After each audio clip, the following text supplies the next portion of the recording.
ఆధ్యాత్మికం అంటే ఆమదం తాగినట్టుగా అని మొహం పెట్టుకుని చెప్పాలా? నేను అలా చెప్పను.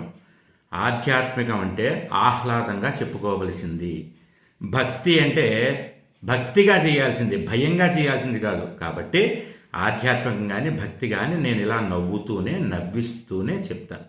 అలాగే మనం కనుక హాయిగా నవ్వుకున్నామంటే మన శరీరంలో డోపమైన్ అనేటటువంటి ఒక హార్మోన్ ఉత్పత్తి అవుతుంది. అది ఒక 5-6 గంటల సేపు మనని ఆహ్లాదంగా ఉంచుతుంది. ఆ హార్మోన్ సంతోషంగా ఉంచుతుంది. మళ్ళీ 5-6 గంటల లోపల ఆ హార్మోన్ వెళ్ళిపోతుంది కదండి. తర్వాత ఎలాగంటారేమో 5-6 గంటల్లో మళ్ళీ నాది ఇంకో వీడియో వచ్చేస్తుందండి. మీరేం కంగారు పడకండి, మళ్ళీ నవ్వుకోవచ్చు. కాబట్టి నన్ను చాలామంది పిల్లలు ఫాలో అవుతుంటారు. నేను చెప్పేదాన్ని ఇంట్రెస్టింగ్గా ఉంటారు. వాళ్ళు రాబోయే జనరేషన్. వాళ్ళకి హాస్యంతో కలిపినటువంటి భక్తిని నేర్పాలి, భయాన్ని కాదు. కానీ గురువుగారు మిమ్మల్ని చక్రం బాబా ఏదో ఇష్టం వచ్చినట్టు మాట్లాడుతున్నాండి, వీడియోలు చేస్తున్నాడండి.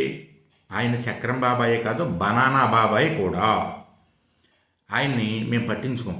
ఎందుకంటే నా ఫోటో కానీ నా వీడియో కానీ ఉంటే వాళ్ళకి వ్యూస్ ఎక్కువ వస్తాయి. అందుకని నా ఫోటోనో వీడియోనో పెట్టుకుంటూ ఉంటారు. అలాంటి వాళ్ళని గేమ్స్లో బనానా అంటే ఆటల్లో అంటిపండులా భావించి వదిలేయాలి. నేను అలాగే వదిలేశాను, పట్టించుకోను. చాలామంది చేసుకుంటూ ఉంటారు, చేసుకోనివ్వండి.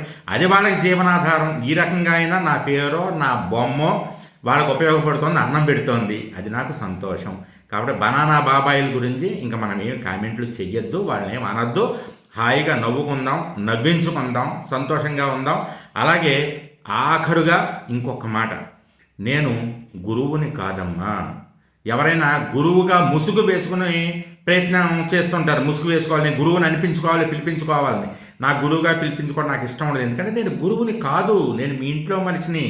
కాబట్టి ఆ గురువు అనే కిరీటం, ఆ ముళ్ళ కిరీటం నాకొద్దు తల్లో. జయం.